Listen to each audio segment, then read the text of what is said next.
Beloved Republicans, thanks for coming. Thank you. Thanks to the denominations. I myself am Latter-day Saint, but I see all kinds of denominations here, as does this man standing beside me, and I am so proud to be asked to put in nomination before this convention the name of Peter Stryker Cook. And I have to mention his absolutely stellar running mate, Vince Rampton. Does that sound familiar? Let's hear it. Come on. I'm Dorothy Engelman, chair of the Washington County Democratic Party, and it gives me great pleasure to second the nomination of Peter Cook and Vince Rampton. People say that compared to the rest of the nation, Utah is sitting pretty. I'll agree, but the problem is the operative word is city. Our state leadership is sitting back and riding a wave that was created long before they got there by the hard work and leadership from leaders like Governor Matheson and Governor Rampton.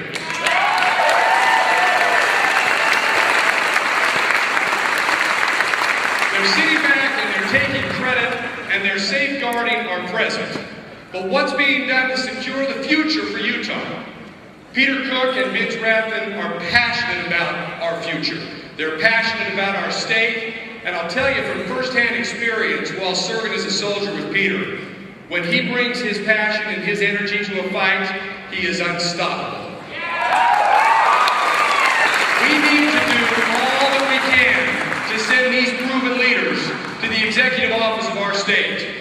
Utah needs the leadership of Cook and Rampton. Our future, our children depend upon it. It gives me great pleasure to nominate our future Lieutenant Governor, Vince Rampton, and my friend, my general, and the next governor of the great state of Utah, Peter Stryker Cook. Thank you. I'm honored to accept the nomination for Lieutenant Governor of the state of Utah.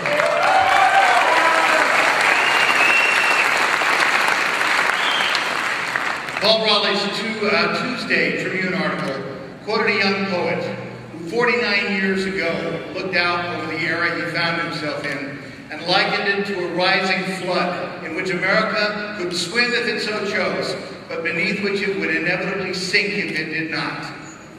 For the times, they are a-changing.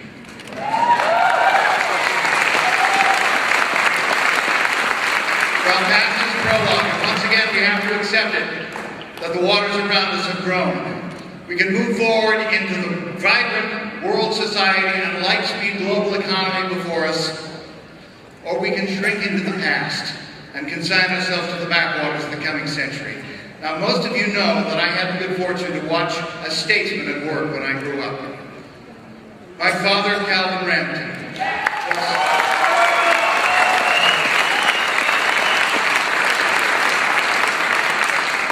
was a man with a gift for bringing the people across boundaries, whether sociological, economic, political, religious, forging consensus, bringing people together, and finding ways forward that they could not find by themselves.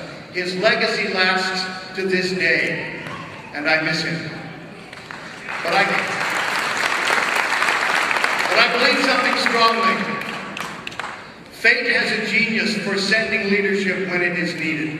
This November, the voters of Utah will once again have the opportunity to go to the polls and choose a man with the character, vision, and strength to draw upon all the vibrant diversity of this marvelous state, bring us together and move forward.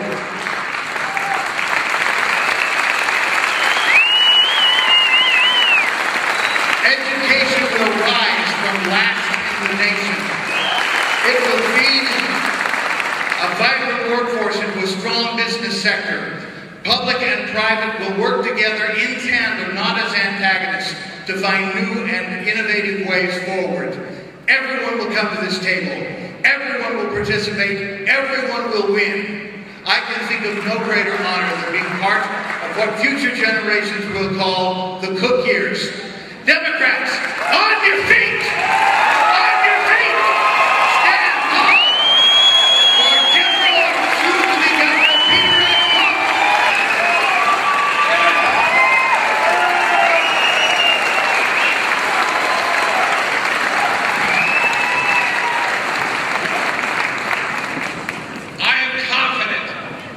that in the coming months, my running mate Vince Rampton and I can rely on each one of you for your support.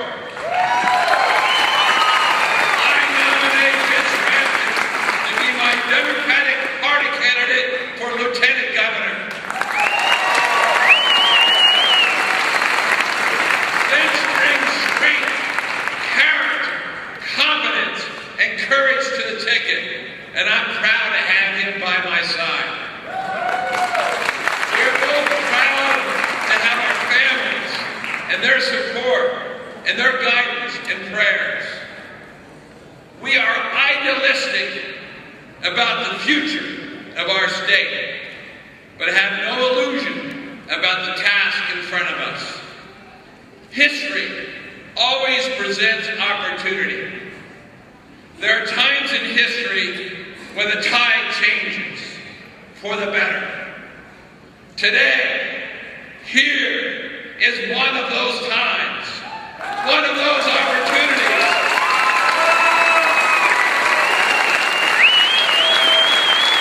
We cannot afford to recognize this moment. My fellow Democrats and all citizens of Utah, now is the time to act, and the way we will respond, future generations will remember. I know we all have the desire and the feel the responsibility to rise to this occasion. But let it be known here today, we light the torch to bring courage in the cause of making a better Utah. This is the right thing to do, and I am proud to start this journey with Vince Rampton. Let the light of this torch bring forth a Utah that has transparent government. Utah, where working men and women can be fairly compensated and recognized for their values. A Utah where teachers are acknowledged as heroes, not villains.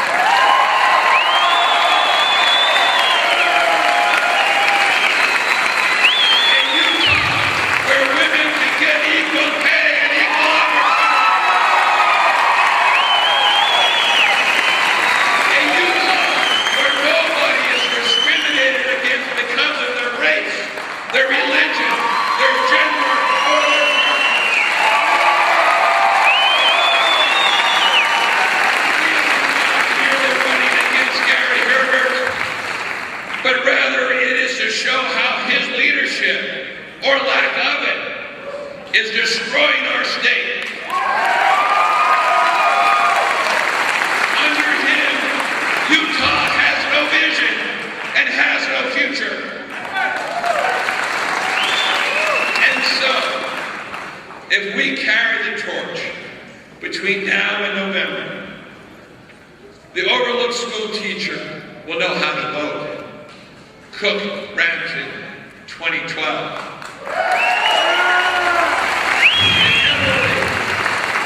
Will have their medical care in jeopardy will know how to vote. Cook, Rampton, 2012. My veterans will know how to vote. Those who have been discriminated against in their jobs and housing, their benefits, will know how to vote. Utahns who want clean air for themselves and their children will know how to vote. The hard-working men and women of our state will know how to vote. Parents who want their children well educated so they can have good jobs in the future will know how to vote. Those who think women should earn equal pay will know how to vote. Those who have not voted in the past will now have the opportunity to join us to restore our state. The torch has been passed. Let all of us here today pick it up. Stand tall for Utah.